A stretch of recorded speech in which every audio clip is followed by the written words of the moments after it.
And I think for me, part of the imposter syndrome that rings through my head sometimes is, do I deserve to be here? Have I earned this? And Anne really helped me reframe that and say, well, what are you good at? What do you like to do? How do you want to show up? Then hang that shingle out there, put your energy out there and go for it. And naysayers can be naysayers and you will prove them wrong. And I was like, whoa, okay, that's intense and incredible.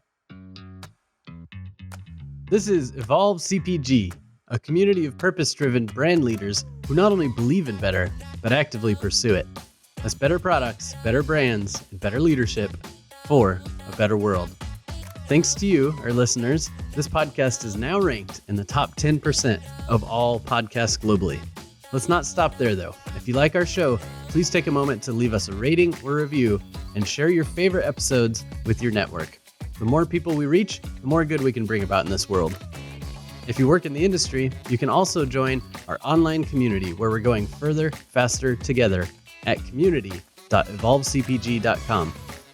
I'm your host, Gage Mitchell, founder and creative director of Modern Species, a sustainable brand design agency helping better brands grow and scale their impact.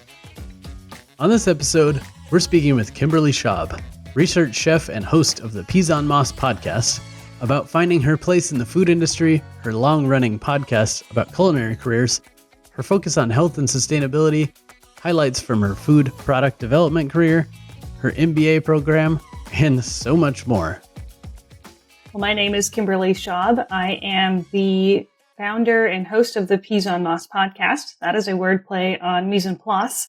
And that's a culinary term about having everything in its place. And really, the name came from A, having to learn how to pronounce it in culinary school, and B, because careers in life don't really go as planned. So you can have your mise en place all sorted out, but really everything kind of goes sideways quickly. And the whole objective is to help people fall forward into whatever careers we're developing, whatever lifestyles we want to pursue. And so the podcast really focuses on careers and the food industry from the perspective of a research chef. I don't introduce myself as a chef, though, because I don't own a restaurant now. I don't operate a kitchen. I am in a business development role for Griffith Foods, where we are a custom dry blending company out of the Chicago area, but are actually in 11 different countries, 30 offices.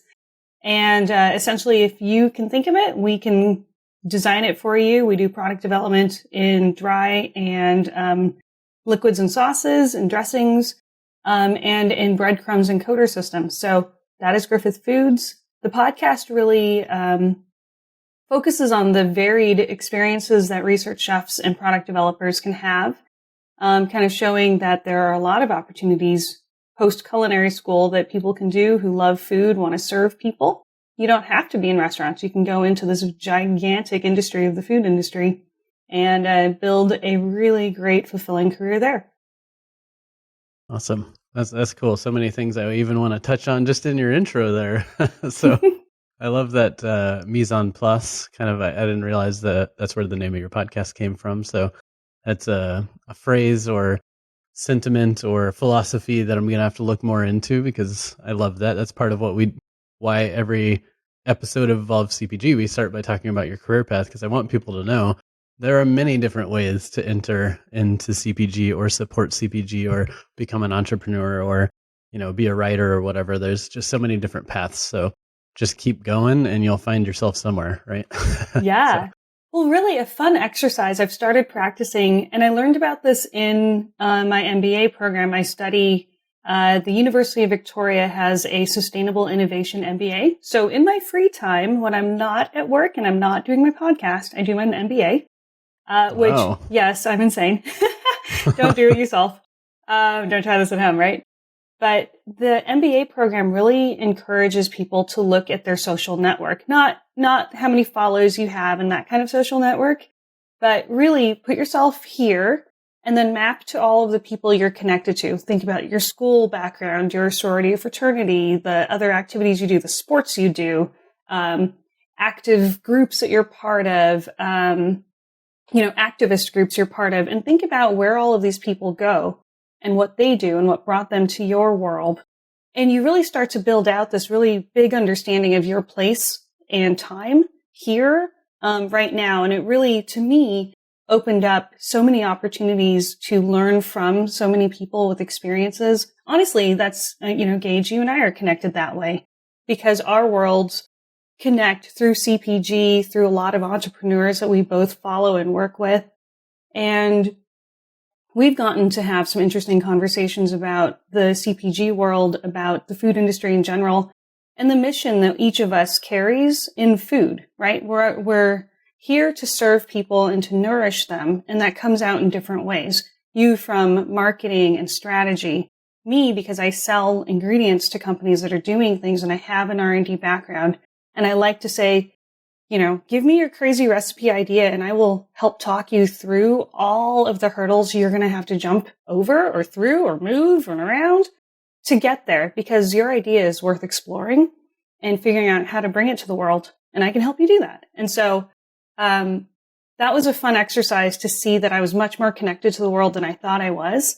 And then you can really start to measure up your superpowers to that. And your superpowers, I'm just going to ramble into that, are the things that you find easy that other people don't find easy. So my explanation of that is Superman didn't really think that he had super strength, right? Lifting a car or a bus off an injured person was just what he does.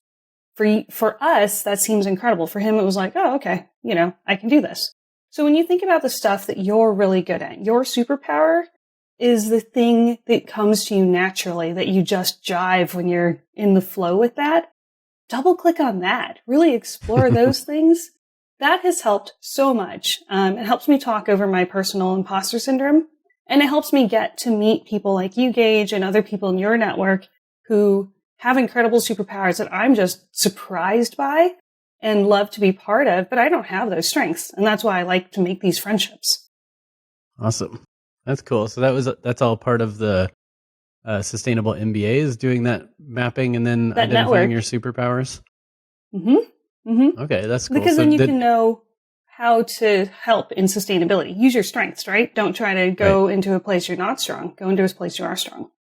Yeah, it makes sense. It's like the all of a sudden I'm spacing on the name of it, Ikigai, the kind of framework for kind of finding the intersection between your what you're good at, what you are passionate about, or what you love doing, what the world needs, and what you can get paid for. And if you find the combination or the center point of all those things, you'll be providing the world with your superpowers in a way that you can do it, be fulfilled by it, and actually make a living off of it, which is, I think, living the dream. If you want to define living the dream, that's probably pretty close to it. Although some people might just prefer not to work, but I like being productive.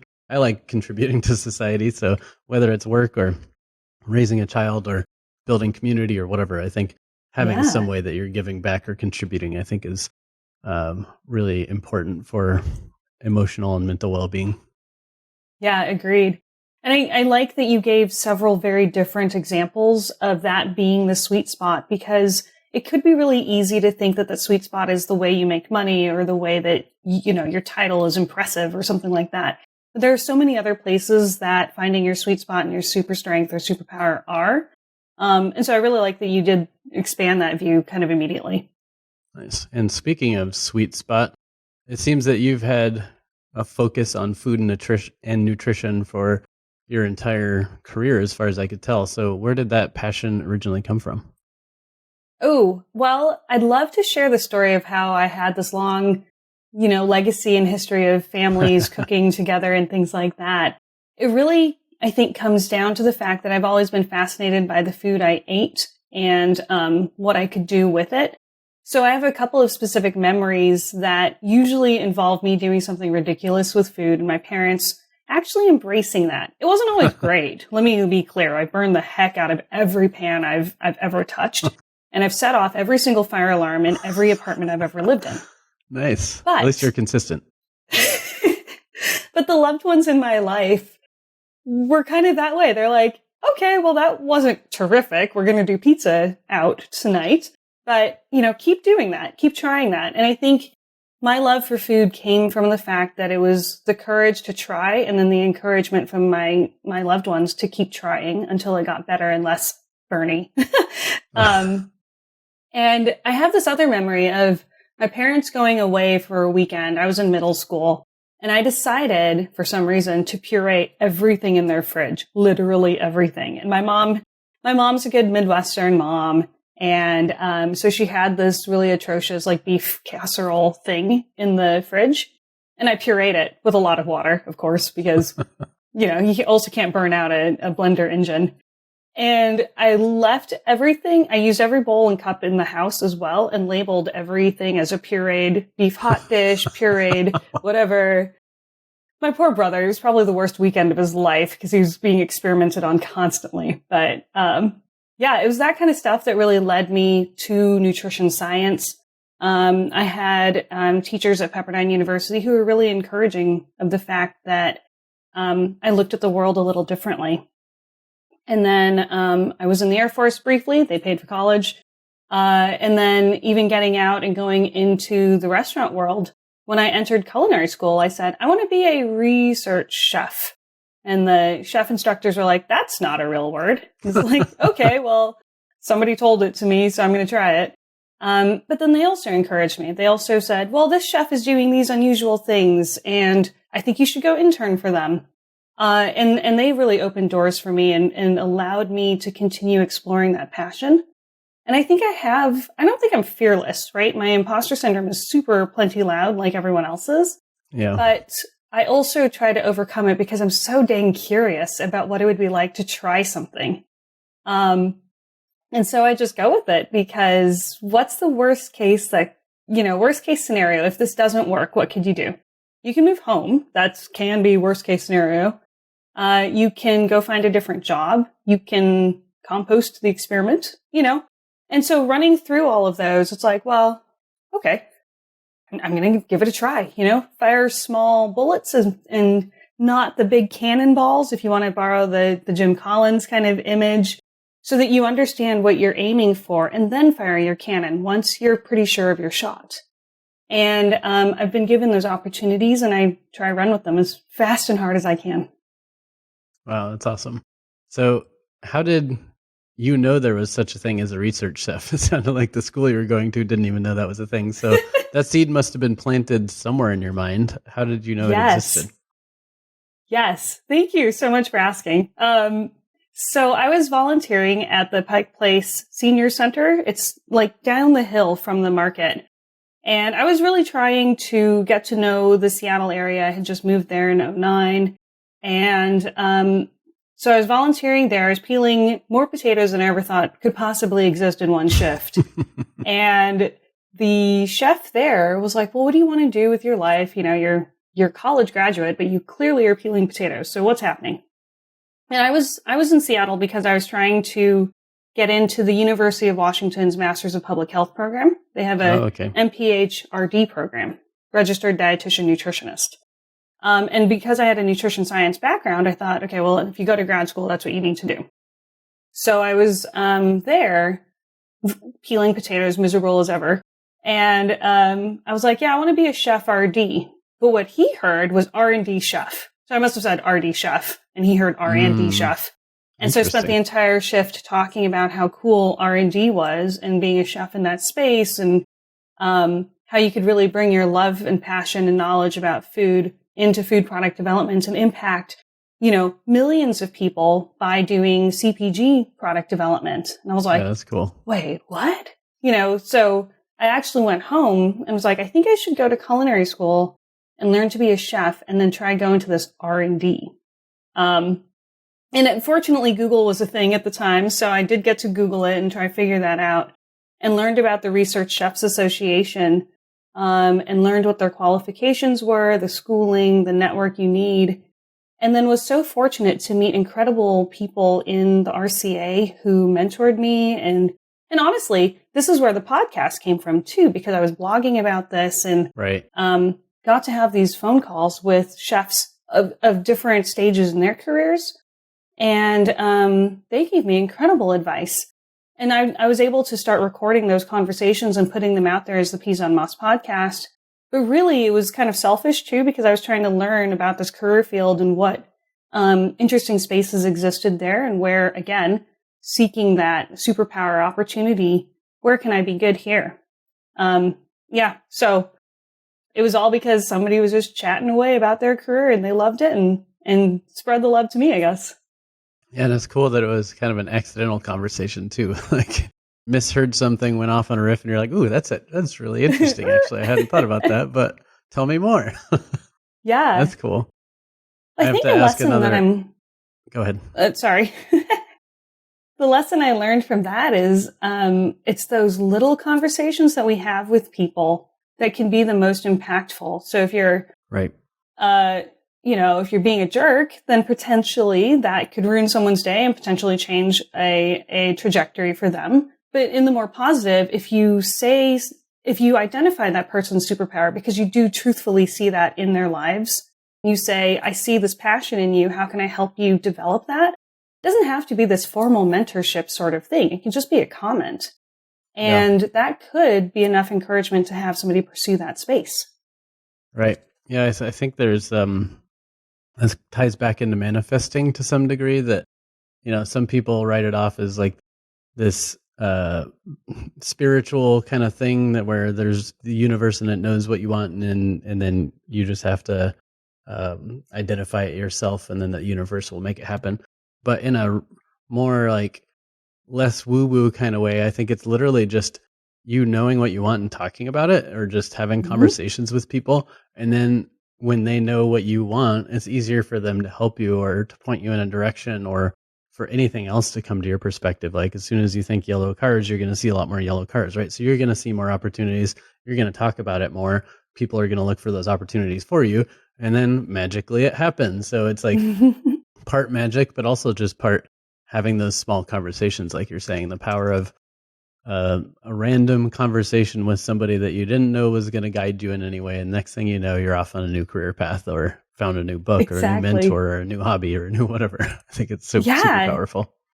Exactly that, and it can be multi-year. So just because you mention it to somebody and you feel anxiety saying, oh, this is what I want to do, that person will hold that knowledge in their head, hopefully for your betterment. And then eventually they'll run into someone in their network who may have access to a community that you want to be part of, or to a person you wanted to meet, and then bring that back around to you. But it can take a while. I guess it's not one of those, you meet somebody at 5 p.m. of the start of a networking event, and by 7, you've got, the connections to the rest of the world.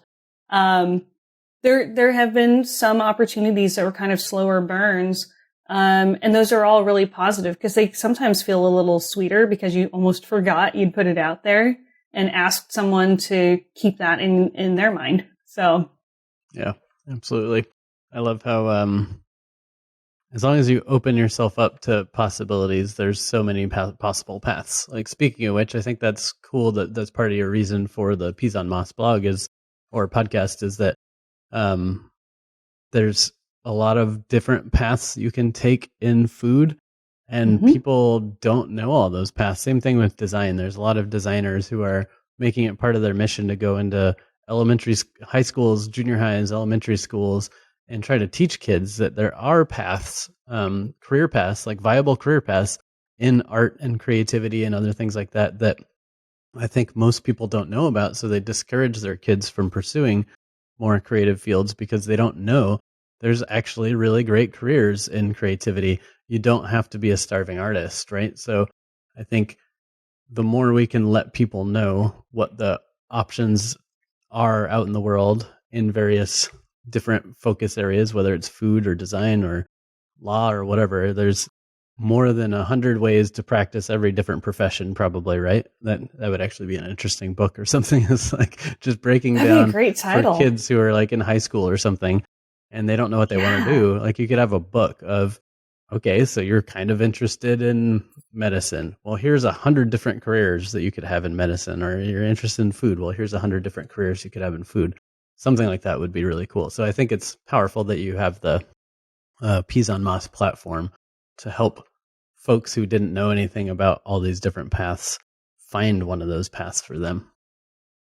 One of the things as you were saying that, I almost more than a book would be to invite people in our networks to volunteer in their communities and help demonstrate and be that physical example of another way to live out a career.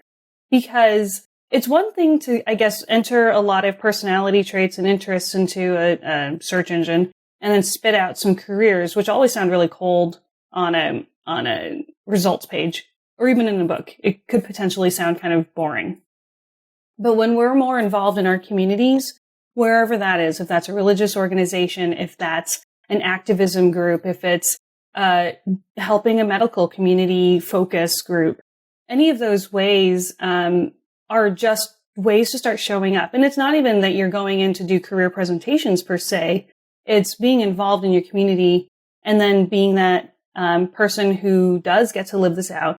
Because you're also changing the parents' minds when you meet them, right? It's like, oh, hey, Gage is an artist and he's got a really great career and he's all these network things. And that is the kind of silent way of being an example for them in a more powerful way than if you'd written the most eloquent book. Even thinking about how I would have chosen a career path if I had met someone in my field when I was in high school, when I was in college, but even younger, if I'd met them when I was in elementary school, if I'd seen them in the religious organizations I was part of as a child, like that would have been really powerful to me. And that's why I really hope that this is a call to action to people. Wherever you are, however much money you have and time you have, show up in your community because that's going to be, again, those quick little conversations that can be very impactful for someone.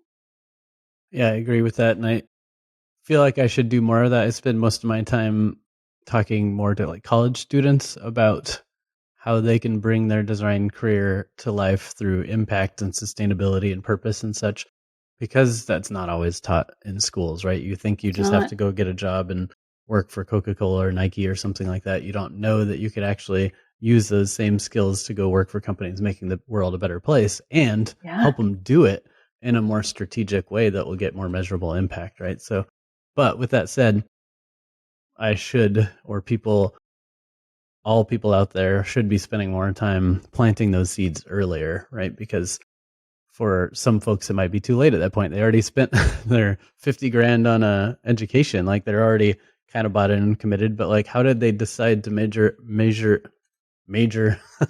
in design in the first place? Like, how do we plant those seeds earlier and get more folks, especially if we're trying to diversify the field? Because, of course, a bunch of privileged people who don't have to worry about supporting their family might pursue careers that seem a little loftier. Whereas if you're coming from more of an immigrant background or a poorer family, you're probably going to be encouraged to go into something like science or engineering or law or something like that, that for sure will pay well, right? But if more people knew there were equally good paths, like I know designers who make just as much or more than my lawyer friends, right? I think there are plenty good paths in creativity, but we just need to let people know they exist, or in food or, science or whatever else it is. Yeah. I mean, to your point from earlier, like there are 100,000 different ways we could live this out, even with identical degrees. So, and some of that is a measure of the opportunities that you're born with or that you're around. And some of it is what you do with those same opportunities. Your personality definitely plays a part in it. And then your courage, right? And courage is something that we can work on. Some of those other attributes in our lives we don't get to influence very much. But courage we can practice.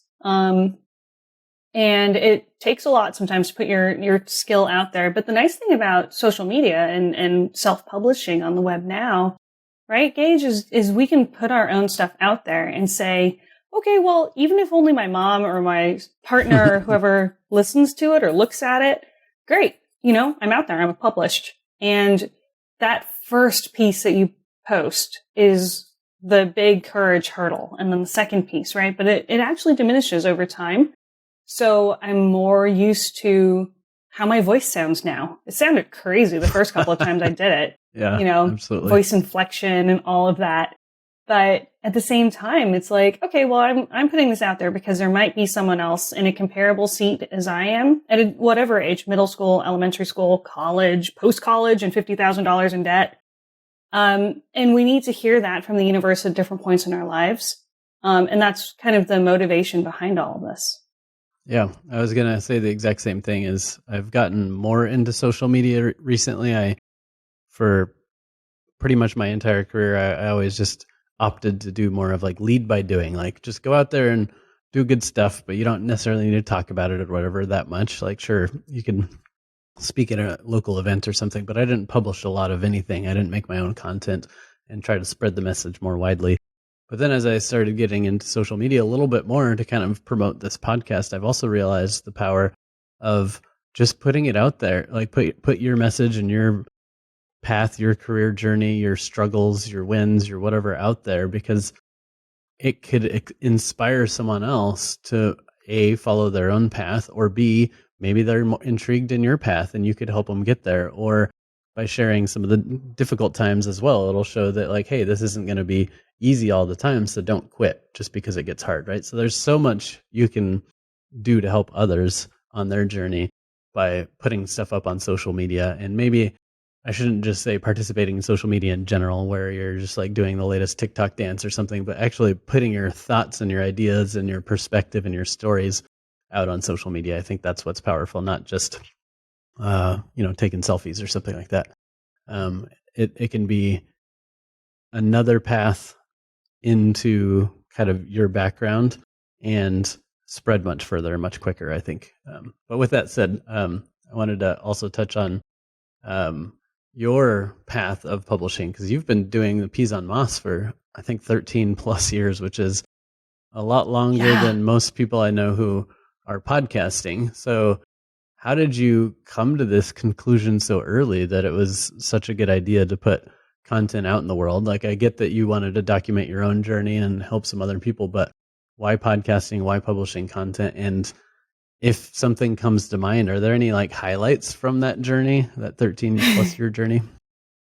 Oh man. Well, when we do that math, that's kind of crazy, but yeah, it's, okay. So if you go back, I started the PeasOnMoss blog when I got accepted into the Seattle Culinary Academy, and I chose SCA because a mentor chef of mine, Graham Kerr, who's a celebrity chef, known as the Galloping Gourmet or Mini Max, depending on how old you were when you watched him.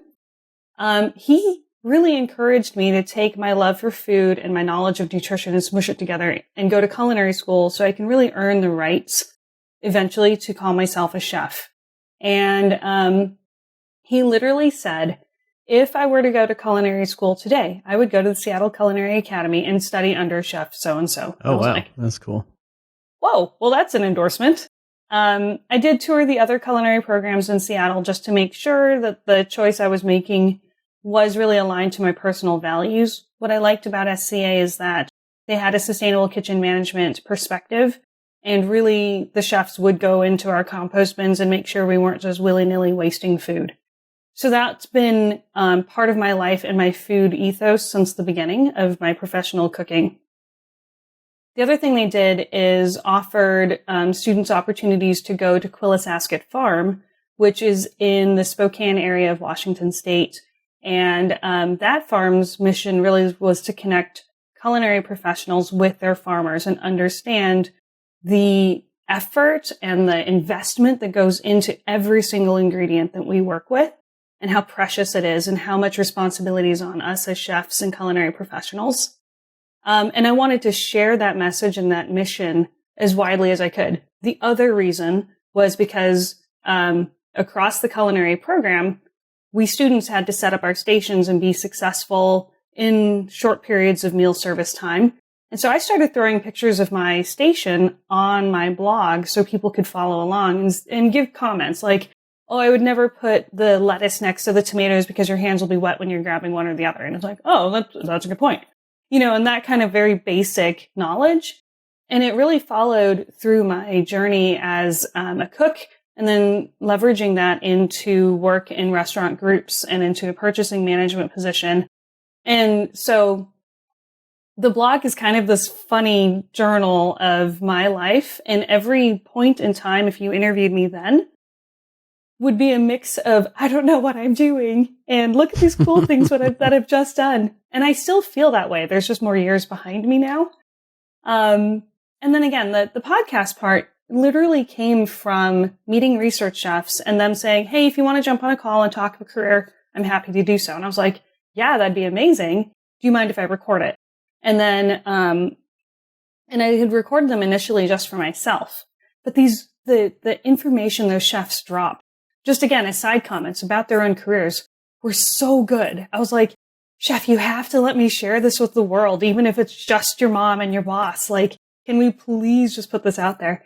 They're like, okay, yeah, we can do that. So we re-recorded a few of those conversations, and then it just kind of started to build. And it's not, I don't have this like world famous podcast by any stretch of the imagination. I'm a big deal for the 1,200 people who identify as research chefs. Yeah. But again, it's just another way to show cool careers and their stories, because we don't really talk to the chefs. There's the celebrity chefs, right, who all get their own TV shows and their branded pots and pans. But what about the rest of us who are actually part of these food companies? When you walk down a grocery store aisle and you're looking at all these cool packaged foods, there's a chef and there are product developers and food scientists and supply chain operators who are doing all of that work for you. And I want them and their stories to be known. And I want our marketing teams and our designers to be known, because it's a lot of work to get a really cool package onto a shelf. Right. Yeah. I mean, it's the more I've been learning about that career path or that option as a chef, I find it incredibly fascinating too, because, there's something amazing about designing a great menu for a restaurant, but there's also something amazing about helping an entrepreneur translate this wacky idea they developed in a kitchen into something that's actually commercially viable and will be shelf stable, yet still with quality ingredients and have the taste and texture that they intend to when somebody opens that product 3 months down the road, or something like that. That's super fascinating. Like that we can put that same love and care that we put into a beautiful meal at a restaurant into packaged foods that are hopefully providing an amazing experience for people, but also creating a positive impact in the world some way, like making these products healthier, making them more sustainable, better ingredients, better packaged and all that kind of stuff. So I didn't know that much about research chefs. I actually thought about going into culinary arts. I was like trying to decide between like graphic design, architecture, and culinary arts, and ended up just going down this path. But I've always had a personal habit of cooking most of the meals I eat, and I just love food. Food's always like been a big part of my life and passion and hobbies. Like most of my hobbies, and especially around travel, end up being around going places and trying the different restaurants or breweries or distilleries or whatever else I can find. I'm just super interested in what people are creating through food. So anyway, that's cool that you discovered these paths and you just found ways to share how other people came to their journey and share their wisdom with others as well. Are there any big highlights that you could mention on like some of your favorite interviews, or like, cause you've probably with this much content got way more than somebody could dig through. So like if you were to point people to a couple highlight episodes or blog articles or something like that, where should they start? Ooh, thank you so much for that. I had two questions back to you, but I'll answer your first one and then I'll ask you the question. But the episodes I had the most fun with, let's see, Justin Kantak. He was the president of the RCA. He took over in 2019, and he's the only president of the RCA who never had his term in person. The pandemic happened and everything was done virtually. And I was really fascinated by the way he thought through things. He applies a version of game theory that's a little less negative sounding than some of the versions that you can find online if you Wikipedia it, because I totally had to. But he's constantly thinking ahead and working through scenarios. And I really thought that was an interesting way to think. Because when we talk about mise en place, it's usually about the ingredients to be ready when you actually turn on your pan, everything's on fire, literally, and you're trying to get ingredients in there, right? So the other part of mise en place is your mental mise en place when you go into a scenario or a scene. And he was somebody who really taught that well. I have interviewed Mark Crowell from culinary multiple times. I think his perspective as an entrepreneur, as somebody who came up as a chef, owned a restaurant, worked for corporate, and then started his own consultancy, I thought his perspective of business was really good. Let's see. Yeah, there are a couple of favorites that I've had.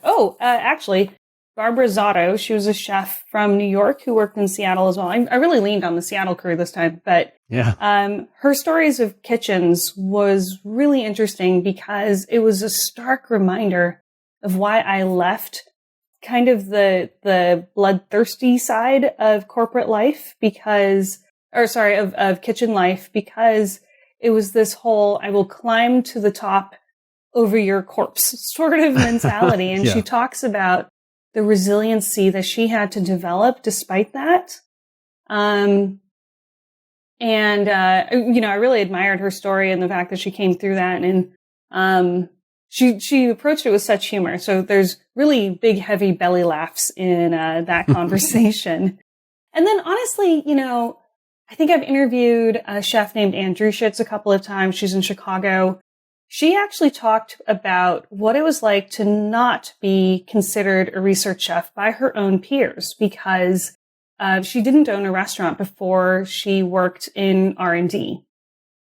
And it's a really negative sounding intro, right, to that story because it comes across at minimum elitist, right? Of like, well, you can't really call yourself a chef or a research chef because you didn't do those things. And I think for me, part of the imposter syndrome that rings through my head sometimes is, do I deserve to be here? Have I earned this? And Anne really helped me reframe that and say, well, what are you good at? What do you like to do? How do you want to show up? Then hang that shingle out there, put your energy out there and go for it. And naysayers can be naysayers and you will prove them wrong. And I was like, whoa, okay, that's intense and incredible. Yeah. Cool. And I was really grateful to her for that message. Yeah. That sound like all great stories. So we'll try to make sure we put some links to each of those episodes to give people a head start. Yeah. Cool. And then you said you had a follow-up question. I had a question for you because your career split options sound really good. And knowing that you're a designer and a strategist, I'm like, okay, well, that path seems so obvious. But it sounds like you had to make a decision not to go be a food professional in that traditional sense. So what was that tipping point for you? I didn't know a lot about these different career paths. I knew that I liked the idea of business just because I came from a line of entrepreneurs, and that seemed cool to be able to kind of control your own destiny and create your own kind of path. So that sounded fun, some sort of business focus. And then I liked creativity, like art, just creative problem solving. And I found out there was this career in graphic design that you could kind of combine that creativity in business.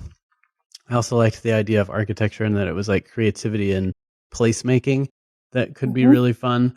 And then I liked culinary arts because I just grew up loving to cook and had a grandmother who, had her own garden and cooked so many things from scratch and just made amazing food. And that kind of inspired me to make a lot of my own food. And so I had that connection with food, and I thought like, well, food and business equals like culinary arts, like maybe opening a restaurant or doing something like that. I think not knowing what those career paths were really like, I had to just kind of like pick one of them to go towards. And the tiny bit I had heard about the culinary world is how cutthroat it is, how difficult it is to actually make it through, and how most restaurants fail, and like all this kind of stuff. And I was like, ooh, that sounds pretty rough.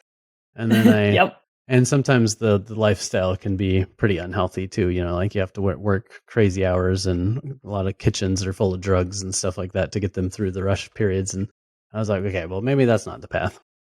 And then the architecture world, I had heard that you might work in that field for like 10 plus years before you ever get to do any of your own kind of creative work, because you have to spend so many years kind of working under people and doing a bunch of production work. And then the projects can take so long.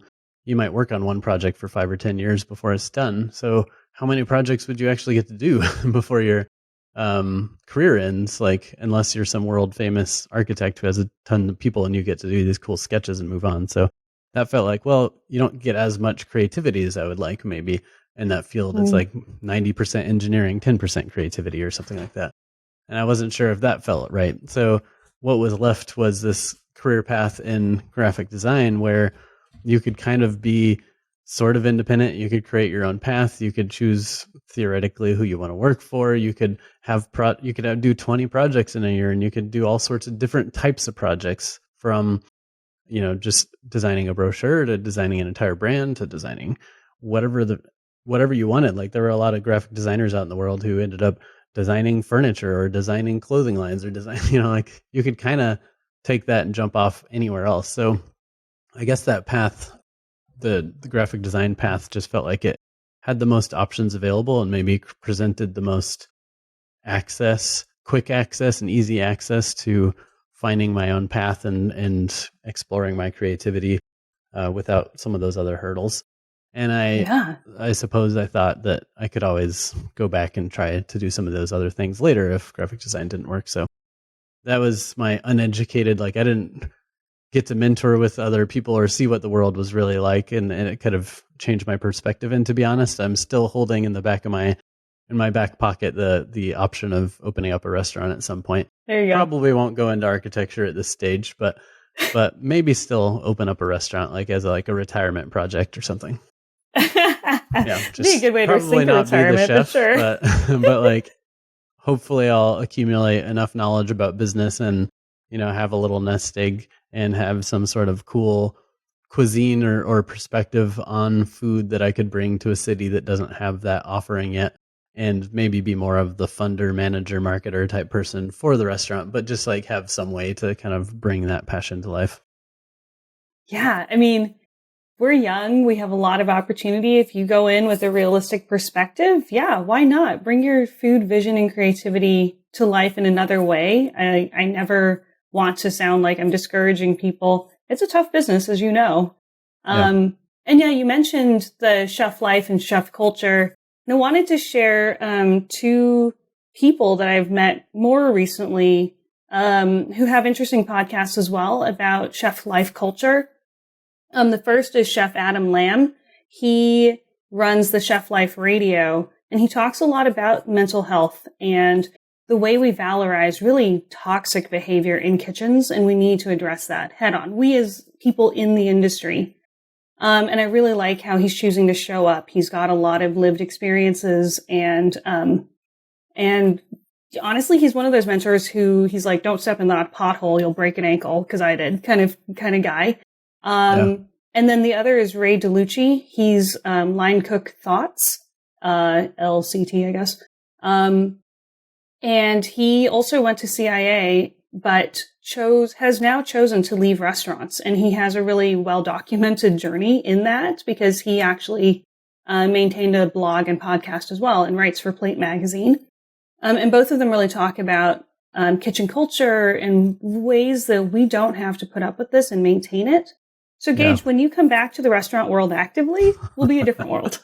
Yeah, well, that's cool. I mean, that's the thing, too, is the more I learn about all the possibilities in culinary professions, if I knew all that then, if I had been if the PeasOnMoss existed when I was trying to decide where to go with my career path, it might have been a different story. And I'm sure there's always great examples and bad examples in every industry. Like, there's plenty of toxic work culture stuff that goes on in design agencies as well, sure, right? Yeah. So it's like no industry is free from the bad apples, and every industry has its shining stars or its more meaningful paths that you could pursue. So I don't want anyone listening to hear my decision process and not go into any culinary degrees, because again, it was a very uneducated, uninformed perspective, but that's just how I made the decision at that time. I'm sure there's plenty of great paths to go down.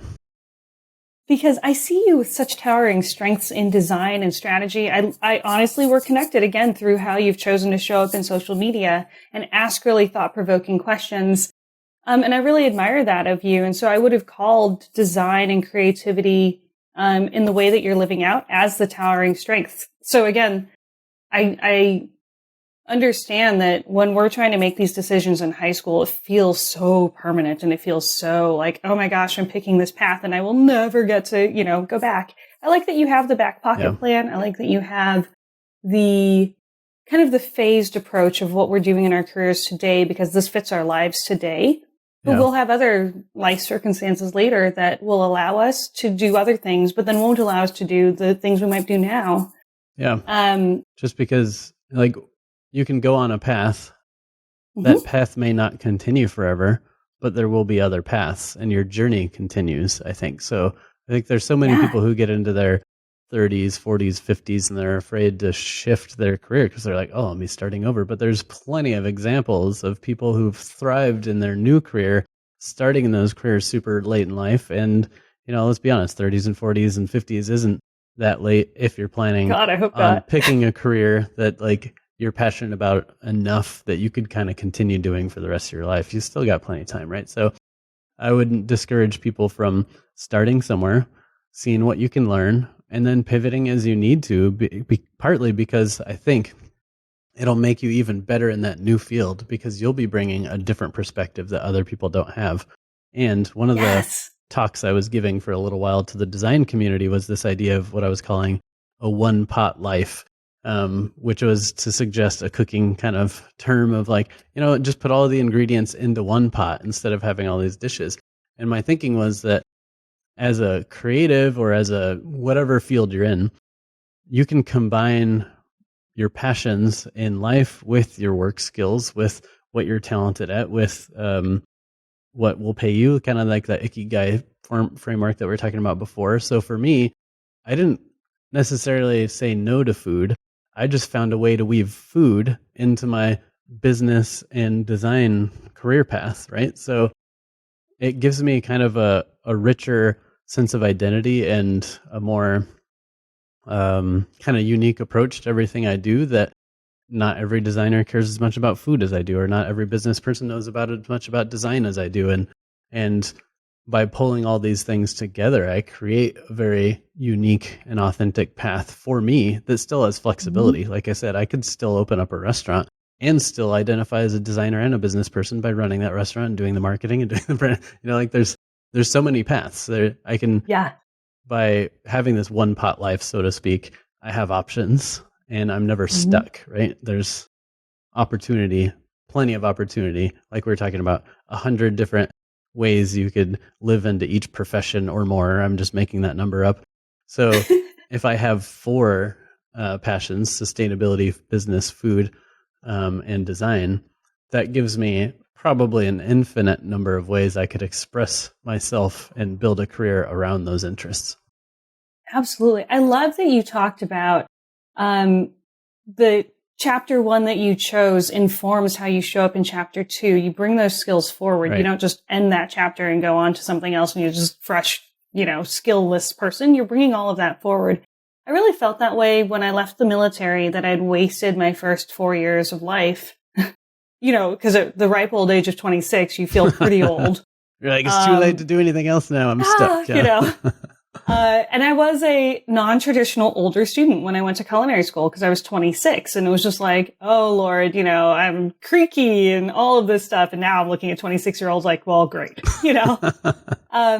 But I did feel kind of embarrassed of those first 4 years because I didn't feel like those were useful. People didn't recognize that being in the Air Force meant that we had certain type of leadership training, certain sort of values instillment into us and all of this stuff. And there are military veterans who come out of their career fields feeling like, okay, well, what do I do next? Because, I was a aircraft maintenance officer. Well, haven't met too many of them in networking events. And you're like, okay, but you're really good at logistics. You're really good at organizing. You're good at looking at the big picture. The objective is to get the plane to fly, right? So what are all of the things that you need to do to make that happen? And we use the analogy of building a plane while you fly. So I don't see why this maintenance guy or gal couldn't participate in that, you know? Yeah. And it took me a while to kind of house that experience and hold it and know that I'm going to get to go back and access that knowledge and that experience and that backbone later. But I wasn't in that stage of life at that exact moment, coming up in kitchens. And at the same time, I didn't really participate in a lot of the stuff that goes on in kitchens, a lot of that hazing, because I was A, too old, and B, I'd already gone through and seen those hazing rituals. And it was just like, no, I see this, I recognize this, I'm not playing. And I think that did affect how I came up in kitchens. I promoted a little bit faster because I knew I was there to do a certain type of job, and I was very serious about my work. Serious and fun, I hope. We'll see what other people say about me, but, you know, but I was able to bring that kind of sturdy resiliency, that kind of, okay, this stinks, but we're just going to ruck through it together sort of ability, that dig deep, as Brene Brown would call it, because I had those experiences. And now I'm getting to talk about that on the podcast. I've met military veterans in the career field where I'm like, oh, see, you have this knowledge, you have this strength because we learned it through hard times in our first careers, and now we're getting to apply that.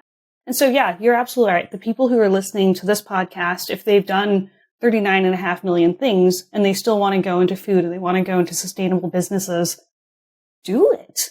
Yeah. But know your runway, know your landing zone, but do it. Because the world hasn't heard your voice and seen your creativity yet. And they should. We should absolutely get to see that. Yeah. And I think people worry about, like, well, if I start over in this new career path, I'm starting completely over from scratch, and it's going to take me 10, 20, whatever years to get my shit together and like make something of myself in that field. But that's not the case, because you bring, like you're just saying, you bring all of your past selves to this new career path. Therefore, you're going to be way ahead of the curve of everyone else that's only 1 year into that career path, because you're going to bring so much more wisdom, experience, knowledge. You're going to have a better understanding of what's important to learn and what you can kind of like tuck in the back pocket for later, because you've lived life. Whereas the students who are, you know, still in school and haven't gone out into the working world yet and haven't learned through hard knocks yet, don't really know which lessons to pay attention to, or don't really understand what's important to get out of school. But when you go back to school or enter a new career, you have much different priorities, and you're going to focus much harder on learning what you need to learn, and you're going to work harder because you know that it's going to make the difference, and you're going to probably bring a unique perspective and unique experiences to the field and stand out from everyone else because you bring something much richer, right? So it's almost, in my mind, like a detriment to not bring multiple experiences into whatever you do. Like if all you've ever done is this one thing, you're probably really damn good at it, but the chances of you being like really innovative in that field might be less because you're not getting inspiration from anywhere else. You're not crossing new perspectives. You're not bringing innovative new frameworks or strategies from this industry into your industry. If you just have your blinders on the whole time, you'll get maybe really good at a craft, but you won't necessarily change that industry. I don't know. Maybe I'm wrong. Maybe you can go really deep and change the industry, but I would imagine that even the people who go deep and create some amazing new invention, that amazing new invention was inspired by something they saw someone else do. I can almost guarantee that. Like, it's always inspired by some other part of your life. Like, I was just hearing, like, I think it was just something on social media about like talking about all these famous inventors in life and how their big aha moment didn't come from them toiling away at their desk. Their big aha moment came from them taking a step back and going and sitting under a tree and thinking for a little bit, or taking a nap, or taking a shower, or maybe talking to a friend. And that's what lit the aha moment. Yeah, absolutely. I think what you really said there, as far as bringing that knowledge forward, you're also bringing a network forward into this new industry. And that's something not to regret. You know, people who are listening to the show who are college students shouldn't feel like, oh, well, I've got nothing unless I go work. No, you've got a different perspective as well. And I think together, you and the career crossovers could do really incredible things. The other is, you know, don't rush into school so quickly. Give yourself some time to live some life. I mean, I chose to do my MBA 15 years graduating my undergrad. And a lot of us were pushed towards grad school younger. I was going into the military, so grad school wasn't really the right away option. But as you were talking about kind of coming fresh out of school or anything like that, I was thinking about two things. First, the MBA program I'm in is a weekend program for working professionals. So our average age is 38. That means we have at least 10, 15 years of working experience among, each student there. And they bring incredible insights about their industries and recognize the pain points that we face as we try to transform our industries to be more sustainable, right? It's one thing to look at companies' sustainability reports and look at what their missions are. It's another thing to really be part of the rubber hitting the road and trying to push this flywheel to be doing no harm business. But what's past that? If we're now no longer an exploitative company or following some sort of extractive policies, what's next after that? Do we just get to net zero and then literally stop and then just the planet kind of more slowly dies? Or are we going to try really look at regeneration and being better to our planet and really digging into what humanity's role is to make this better?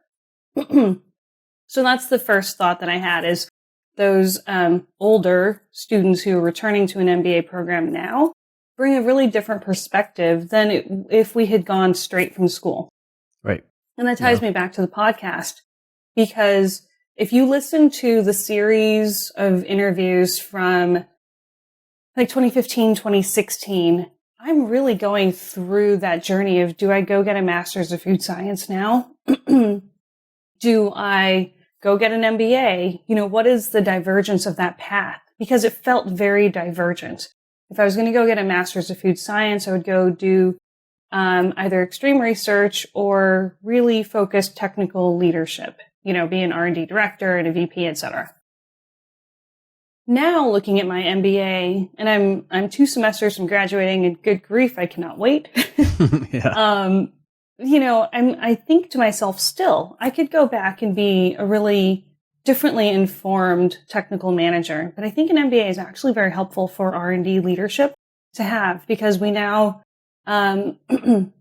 we get to have these conversations with our counterparts across the organization who don't have research and development tasks, but whose buy-in and commitment and engagement are absolutely critical to success here. I'm thinking about my marketing directors and my market insights partners.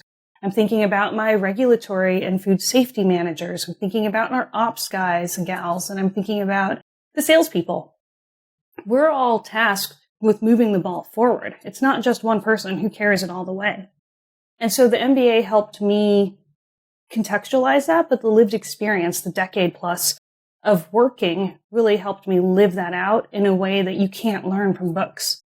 And I bring that forward to our conversations because I think it helps me be a better partner or counterpart to you in your design and creative roles. Right. Yeah, I love that. It's a great way of tying that all together. One of the ways I was going to, and we probably can put this subject to bed in a second and move on, because I feel like you and I could probably geek out on this for a couple more hours. But the way I was picturing it is, when you go to school, you're learning some skill sets or knowledge around the profession, right? And that's great. That's valuable. You need that to get started. But when you have lived a life and worked in multiple careers and whatever else, and you're not fresh out of school anymore, you've also brought knowledge of life, of people, of collaboration, of leadership, do's and don'ts, of maybe tightened set of values, about world events and news and culture, and like there's all this other stuff that then you're able to bring into that. So that's the main thing that I'm talking about when I say fresh out of school versus somebody with all that lived experience. That person with all that lived experience, I think, will be able to hit the ground running faster / move a little bit faster in their career, because the other person who's fresh out of school, not that they don't have talents and skills and all that other kind of stuff, but they're going to have to spend at least 50% of their mental energy and emotional energy just learning how to adult and pay your bills and get along with your boss and your coworkers and do all this other kind of stuff that other person who's like re-entering the field, hopefully they've figured some of that stuff out by now, and they can now just cut through the forest and see, or cut through the trees and see the forest, or however that phrase goes, that they'll have a better understanding of what matters and what to focus on. So with that said, again, we could probably geek out on this subject for a little while, I can tell, but for those listening who are interested in some more of your career path, obviously they can go listen to your entire catalog and read your blog, etc. But some highlights. So I know you were in the military, you went to culinary school, and then we talked a little bit about what you're doing now at Griffith, but the in-between moments before you got there, you were working internally at Sugar Mountain, which is, for those in the Seattle area, that's the company that owns Beechers. You were working at Lundberg, you were working with Bulletproof, like some pretty well-known heavy hitter companies in product development. So can you talk a little bit about some of your career highlights or whatever working in that phase of your career? Yeah, I mean, those companies were incredible proving grounds for a lot of different skills. Sugar Mountain Guest Services was right after Modernist Cuisine. My contract didn't get renewed to do development there. And a lot of us on the team were switching around. And I was just like, oh no, what do I do? I wasn't really sure that I had enough experience to leverage into food product development. I, again, didn't really know where that was and what it was. And I called a friend who I had met actually before I went to culinary school.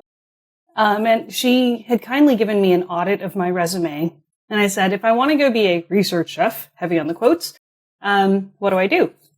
And so she had been a mentor and friend through all of that. And so I called Allison Lieber and I was like, hey, I'm not getting my contract renewed at Modernist. What should I do next? She was like, I am actually interviewing for a purchasing manager position at Sugar Mountain, and you would work on Beechers. And I was like, heck yeah, it's the best cheese out there. So definitely.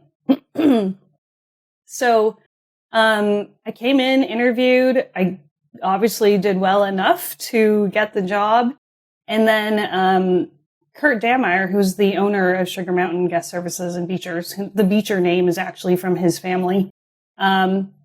He caught me in the kitchen redoing a recipe because the yields were wrong and I was pushing back on a contract. And he immediately moved me into a product development chef position, and they hired a new purchasing manager who was absolutely incredible and so much better at it than I was, and much more comfortable in that space because culinary and product development were really the places that I loved being and thrived there. And they were really supportive of my learning curve going from restaurants into corporate product development. And so I really credit them for that. And then I credit Kurt for saying, I think you've outgrown the product development that we need right now. So why don't you find another space? And I was like, wow, that is brutal.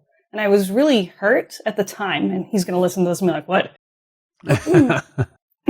But what really, it was that encouragement of someone to say, hey, you have strengths elsewhere. And I think you need to be encouraged to go figure that out. And I'm really grateful that he did that. He had the, honestly, the awareness to say that instead of just letting me sit there and be bored. Yeah. So I moved to Lundberg Family Farms, and that felt like kind of the first big corporate R&D type of job I had. Scientists who worked for me, we worked with the sensory group and actually established the sensory group. Let me not be coy about that. And we built a protocol for testing new concepts for rice seasoning blends, and really drew on our operational experts to share their thoughts about rice product innovation there. So we actually would hold 3 sensory panels so that we could hit the majority of the shifts across the company, because those are the folks working with the rice. They were the farmers. They were the processors.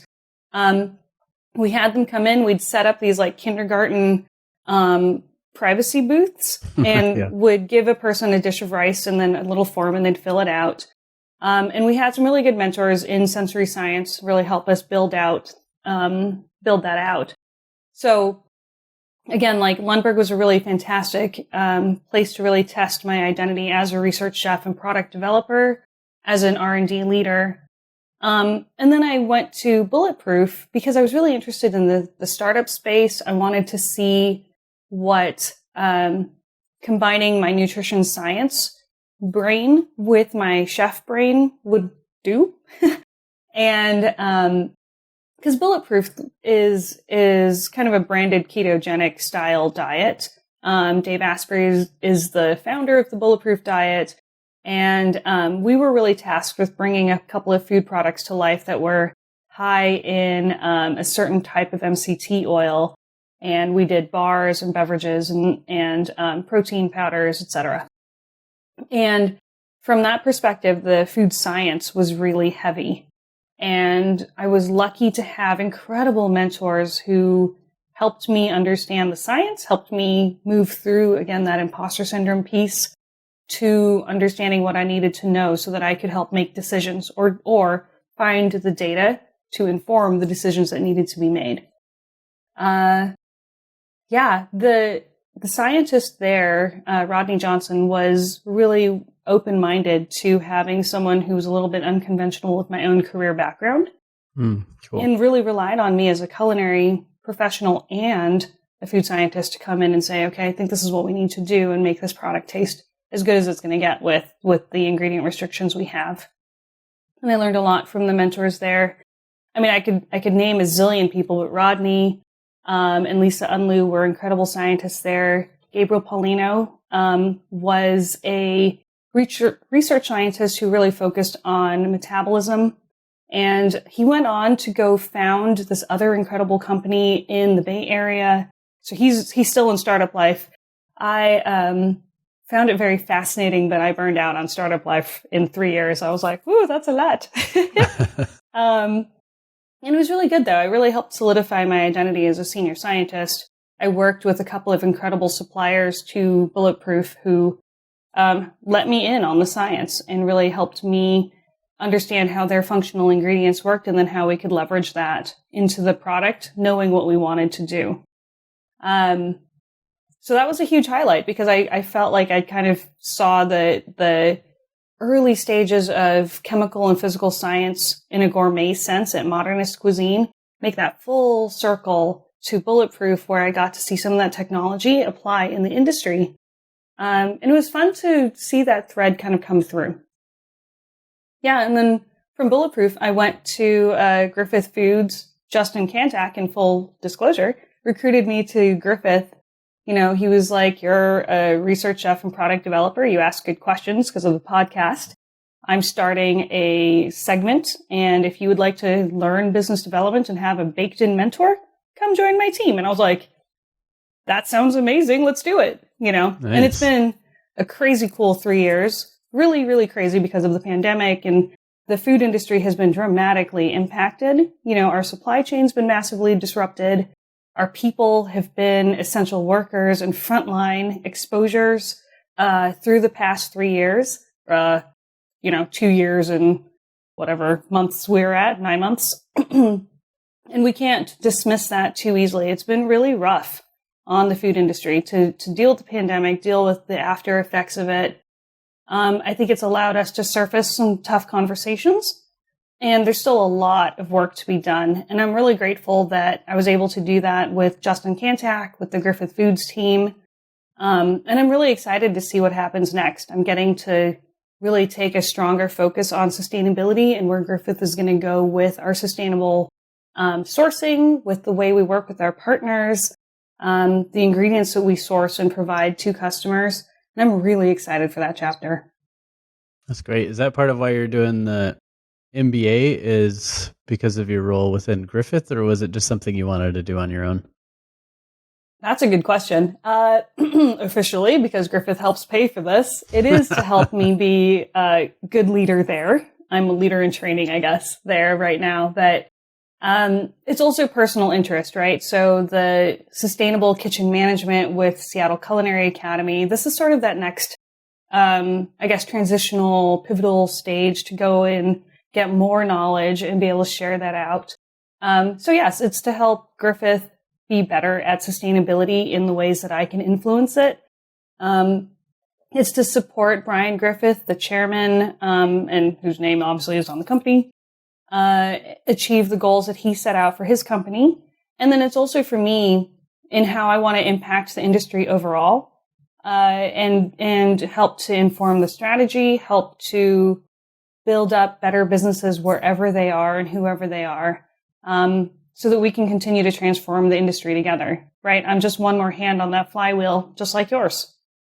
Yeah, that's cool. So one thing that I want to bring back from what you said early in the conversation was you don't call yourself a chef anymore because you're in business development now, but I'd be curious to hear that because obviously you've spent a lot of time in being kind of a product development chef, a research and development chef, et cetera. And now you're in this new role, but is that an identity that doesn't continue? Like, for example, even though I do mostly like managing the business and doing strategy and stuff with Modern Species now, I still identify as a designer because for me, designing isn't just a thing that you do, but it's like a way of thinking and a way of seeing and experiencing the world. So I still identify as a designer, even if I'm not like in files designing all day. So I'm curious, like, do you really not see yourself as a chef anymore? Because I feel like bringing that part of your identity into this business development role could be really powerful, but like putting that identity aside and putting it on a shelf and saying that's not me anymore feels like it's, dismissing a lot of your experience and a lot of your knowledge and passion and why you're coming to this role in Griffith. Dang, you went right for it.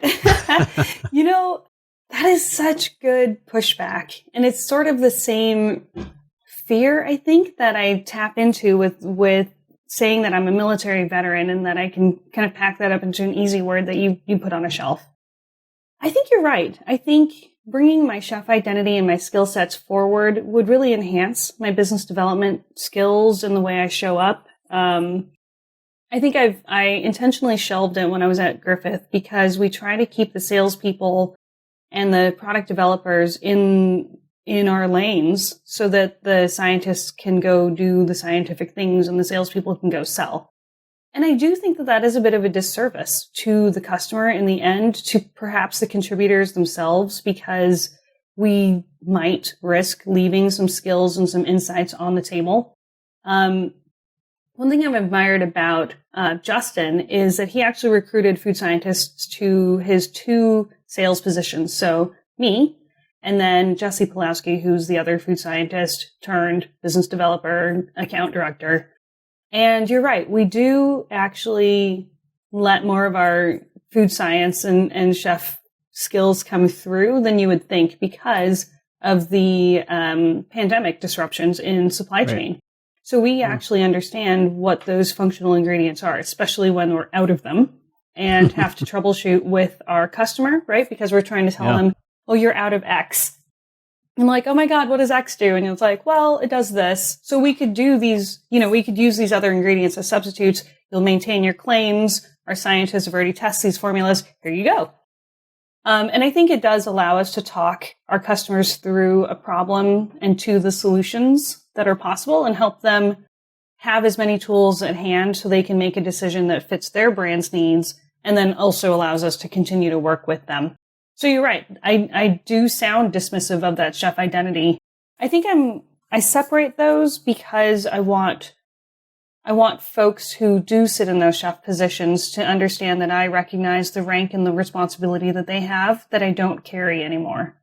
That might be self-induced, but I also wonder, it's like also, you mentioned that person that was on your podcast who talked about some of the discrimination against R&D chefs versus, whatever you would call a regular chef in a restaurant or something like that. Like they don't think you're quite as good as they are or something like that. So could some of it also be coming from that? Is like you feel like there's a lot of elitism to some degree in the culinary world, and if you tell someone you're a chef, they might be like, "You're not a chef. You don't work at a restaurant, or you're not developing products right now." And like, there's some of that ego that's brought into it. So therefore, you're kind of like,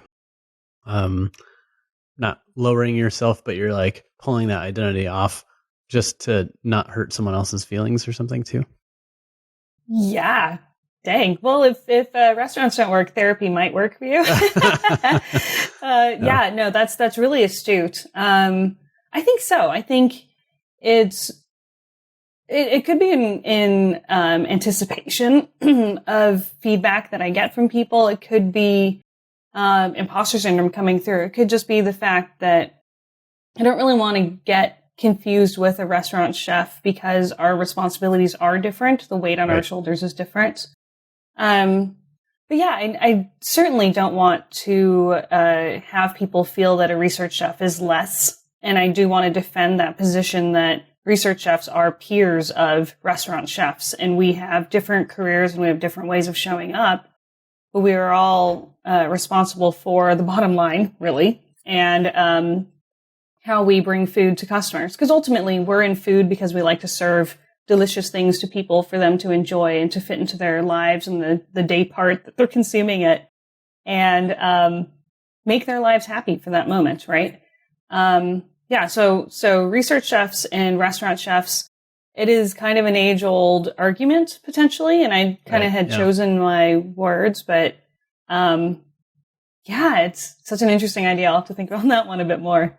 Yeah, I mean, every industry has those kind of, like, some of that baggage of who gets to call themselves a designer or a chef, or who gets to call themselves whatever else. I'm sure there's a ton of other industries, but I've witnessed it in just multiple industries I'm in. So it is interesting, though, that I think some of it's maybe imposter syndrome, some of it's humility or worrying about other people's feelings, or sometimes when we pull some of these labels off or diminish our own resume, so to speak, to soften our experience for other people or whatever. It's just something I'm kind of exploring lately too, is how we talk about ourselves sometimes is more in relation to who we're talking to and how we think they might perceive that, right? Whereas if we just lean more into our identities and come into life as our full self without necessarily apologizing for it, but talking about the complexities that you are a research chef, you are a military veteran, you are an MBA student, almost graduate, et cetera. Like, all those things are powerful and they tell so much more about you.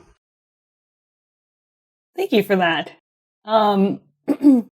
Yeah, it's diminishing myself is something I think I do easily, and I definitely am working on that. I think it goes back to that whole Superman comparison, right? I can talk really boldly about helping someone else identify their superpowers, but really stepping forward proudly with the experiences I have, that is really hard. Yeah, for sure.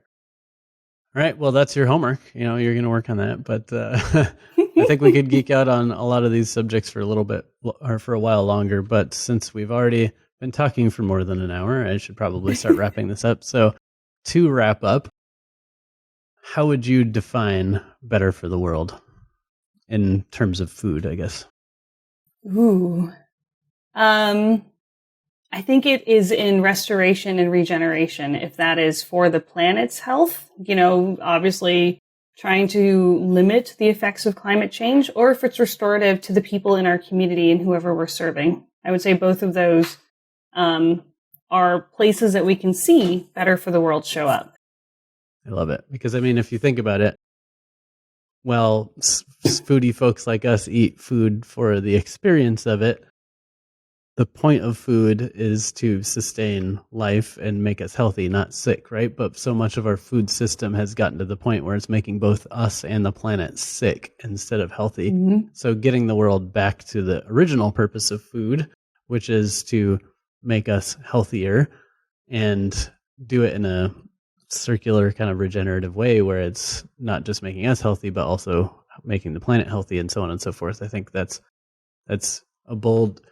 It shouldn't be bold, but a bold goal, and something that's very much needed in the world. So I think totally appreciate that. An untapped resource with that is really understanding Indigenous people's ways with their food traditions, and not to, put them on this unrealistic pedestal, but really understand what our relationship is with the planet and with our food and to each other, because we have responsibility to the 8 billion people that we have on the planet now, and understand that we have to work together to do this. It can't be exploitative. It can't be everything comes to the richer or louder nations or the ones with the bigger guns. It has to be where we're all in this together. We're kind of more that planet citizen, not so much just the citizen of whatever nation we're in.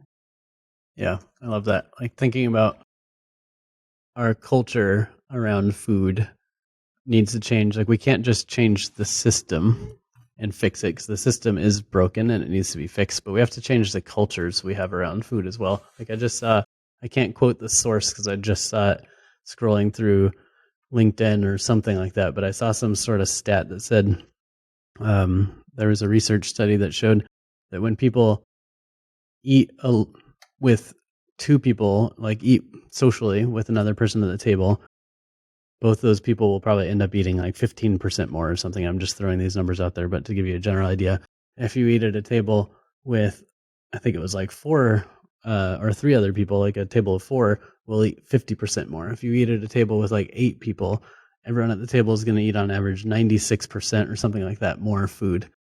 And as I was processing that, I was thinking, is that just because we're distracted through conversation, or is it social pressure to some degree? Like you're with other people and they want you to try this dish, and so you're going to eat that dish, or you don't want to be rude to the chef or whatever.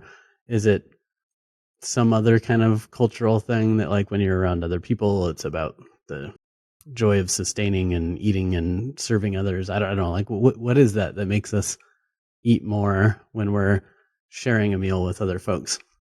Because that just comes back to the culture and like part of sustainability of food.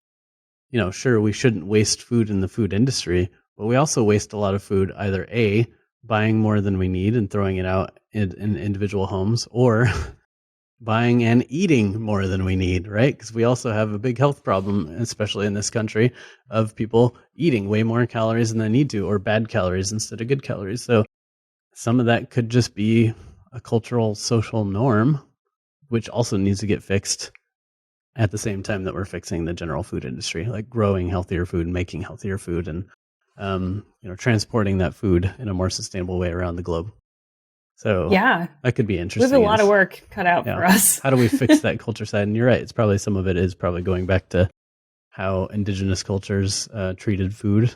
Some of it could be like finding our new relationship with food, because the world is different now. So we can't ignore the fact that there are grocery stores with packaged food on the shelves that's maybe not good for us, where indigenous cultures didn't even have that option. So of course they didn't choose that option. So I think our grandparents probably didn't.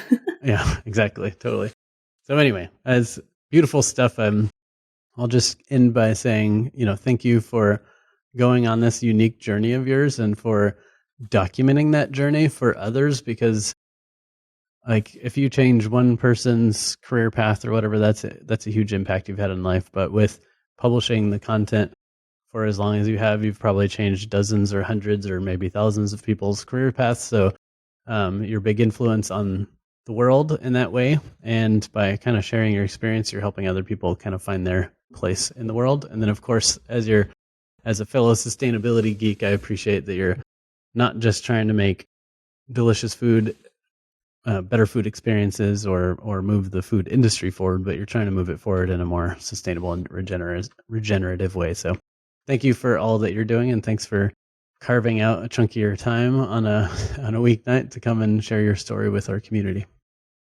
Thank you for inviting me. And Gage, I'm excited to see you at another event too. Yeah, hopefully really soon. Cheers. Cheers. Thanks for listening. If you'd like to learn more about Kimberly or PeasOnMoss, visit peasonmoss.com.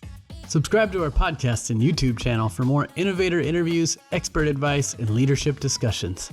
If you like this episode, leave a heart, thumbs up, or review, and share it with your colleagues. As an ever-evolving show, we also love feedback, so send us your thoughts or ideas for who we should talk to next to evolve@modernspecies.com.